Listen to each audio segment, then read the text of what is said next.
अस्सलाम वालेकुम दोस्तों, उम्मीद करता हूँ सब ठीक ठाक होंगे, खैर आफियत से होंगे। तो आज की अपनी इस वीडियो में हम जिस शेयर को डिस्कस करने वाले हैं वो है Engro polymer and chemicals limited यानी कि ईपीसीएल। तो ये इस वक्त आप लोगों के सामने ईपीसीएल का वीकली टाइम फ्रेम ओपन है। सबसे पहले इसकी प्रीवियस हिस्ट्री का ओवरव्यू कर लेते हैं, फिर उसके बाद इसकी करंट सिचुएशन को आप लोगों के साथ डिस्कस करेंगे। तो इस पॉइंट से मैं स्टार्टअप ले रहा हूँ। ये तकरीबन 2020 जून का साल है और 2020 जून के अंदर जो है वो ईपीसीएल ने एक लो हमें क्रिएट करके दिखाया 24 रुपीज़ का। तो इस 24 रुपीज़ के बाद आप लोग देख सकते हैं कि काफ़ी एग्रेसिवली इसमें बायर्स ने एंट्री ली और एक ओवरऑल अप ट्रेंड बनाते हुए बायर्स इसे ले गए सीधा 4 या 93 रुपीज़ के लेवल तक। और ये जो हाई बायर्स की जानिब से क्रिएट होता हमें नज़र आ रहा है, ये 2022 अप्रैल में क्रिएट हुआ।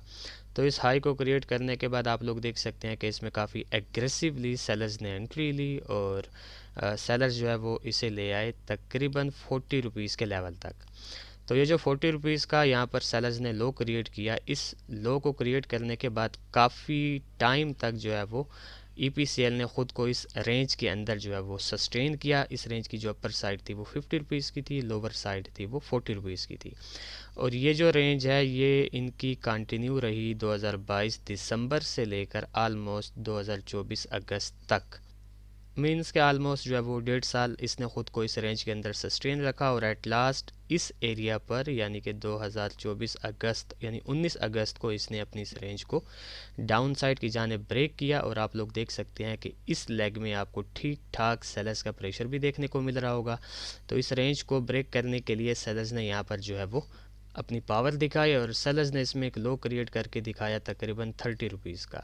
तो इस लो को क्रिएट करने के बाद अगेन जो है बायर्स ने एंट्री ली और बायर्स ने इसमें हमें एक हाई क्रिएट करके दिखाया अराउंड अबाउट 40 रुपीज़ का, 42 रुपीज़ का।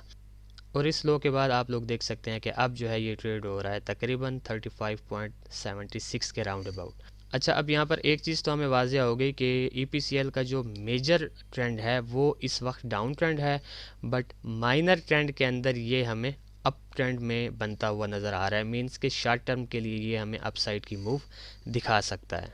ठीक हो गया। अच्छा जी, अब इसकी करंट सिचुएशन पर कुछ लेवल्स क्रिएट हो रहे हैं, उनके बारे में डिस्कस कर लेते हैं। जो सबसे मेजर इस वक्त ईपीसीएल का जो रेजिस्टेंस बन रहा है वो इसका ये 50 रुपीज़ का लेवल है। 50 के बाद जो इसमें नेक्स्ट काफ़ी मेजर रेजिस्टेंस हमें देखने को मिल रहा है वो ये 45 रुपीज़ का है। और 45 के बाद जो इसमें नियर और शॉर्ट टर्म का एक रेजिस्टेंस हमें देखने को मिल रहा है वो ये 40 रुपीज़ का लेवल है। उसके अलावा जो इसमें नियर और काफ़ी मेजर एक हमें सपोर्ट देखने को मिल रहा है वो ये 30 रुपीज़ का लेवल है। और अगर आप लोग इसकी करंट सिचुएशन में डाउन साइड से देखें तो इसमें एक ट्रेंड लाइन जो है इसने क्रिएट की हुई है, जिसको आलमोस्ट 2 टाइम जो है इसने काफ़ी strongly as a support respect किया है। और करंट सिचुएशन पर भी आप लोग देख सकते हैं कि ये वीकली टाइम फ्रेम है तो एक बुलिश एनगल्फिंग कैंडल हमें यहाँ पर देखने को मिल रही है। अच्छा जी, तो इसका एक वीकली टाइम फ्रेम का ओवरव्यू आप लोगों के साथ डिस्कस करने के बाद अब हम बात कर लेते हैं कि ईपीसीएल में से नियर फ्यूचर हम कैसी मूव एक्सपेक्ट कर सकते हैं। तो जनाबे वाला आप लोगों के सामने है कि इस अपनी रेंज को ब्रेक करने के बाद यहाँ पर लो क्रिएट करके इसने फर्स्ट हाई हमें यहाँ पर 42 रुपीज़ का दिखाया और अगेन इसने एक पुल बैक दिखाई और यहाँ पर ये ट्रेंड लाइन से इसने बुलिश एनगल्फिंग कैंडलस्टिक पैटर्न भी बनाया हुआ है। तो जो ज़्यादातर चांसेस हैं इसकी अगर इस लेग में देखें तो होप्स हो कि यही लेग इसकी यहाँ पर भी बन सकती है और ये अपना प्रीवियस हाई भी ब्रेक कर सकता है। ज़्यादातर चांसेस यही लग रहे हैं। तो इस चीज़ को मद्देनज़र रखते हुए इसमें से जो एक मूव पर्सनली मैं एक्सपेक्ट कर रहा हूँ वो ये है कि मैं इसको इसकी करंट सिचुएशन से 40 रुपीज़ के लेवल तक पहले जो है वो जाता एक्सपेक्ट कर रहा हूँ।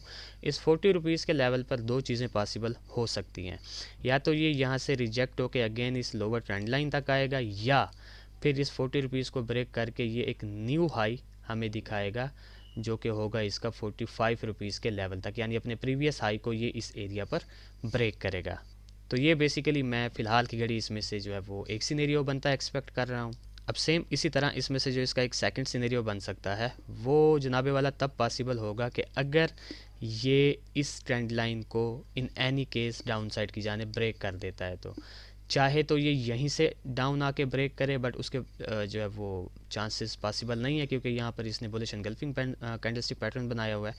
तो मेरे ख्याल से ये पहले अपसाइड की जानिब जाएगा। अगर यहाँ से 40 रुपीज़ के लेवल से ये पुल बैक देता है और in any case current situation से या यहाँ से किसी भी एक एरिया से ये इस ट्रेंड लाइन को डाउन साइड की जानिब ब्रेक करता है, तो फिर हम इसको 30 रुपीज़ के लेवल तक अगेन जो है वो आता एक्सपेक्ट करेंगे, और फिर इस 30 रुपीज़ के लेवल से अगेन हम इसको इस अपर ट्रेंड लाइन तक जो है वो जाता एक्सपेक्ट करेंगे।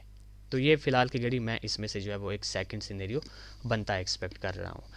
अच्छा जी, तो अब मैं जल्दी से इन दोनों सिनेरियोज़ के ट्रेड प्लान्स आप लोगों को गाइड करता चलूँ कि से फॉर एग्जांपल 35 के राउंड अबाउट ये ठहरा हुआ है। मेरे ख्याल से आप लोगों को इसको यहीं पर बाय करना चाहिए, स्टॉप लॉस आप लोगों ने नहीं लगाना। यहाँ पर इसको बाय करें, 40 का पहला टारगेट होगा, 45 का सेकंड टारगेट होगा। अगर ये पहले डाउन साइड की जानिब आता है, ठीक हो गया, और इस ट्रेंड लाइन को ब्रेक करता है, तो 30 रुपीज़ पर आपने इसको अगेन बाय करना है। एवरेज आपकी 33 पॉइंट समथिंग के राउंड अबाउट की बन जाएगी, और फिर जो आपका स्टॉप लॉस होगा वो कम अज़ कम 3 रुपीज़ बिलो 30 के होगा। ठीक हो गया, यानी 3 रुपीज़ बिलो 30 का आपका स्टॉप लॉस होगा, और जो पहला टीपी होगा वो ये अपर ट्रेंड लाइन होगी। और अगर ये यहाँ से मतलब है पुल बैक नहीं लेता, तो फिर सेकंड टारगेट आपका 40 रुपीज़ का लेवल होगा। ठीक हो गया।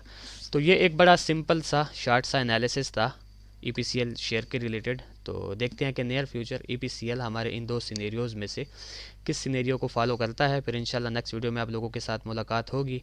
तब तक के लिए अपना ख्याल रखें, खुश रहें, अल्लाह हाफिज़, अस्सलाम वालेकुम।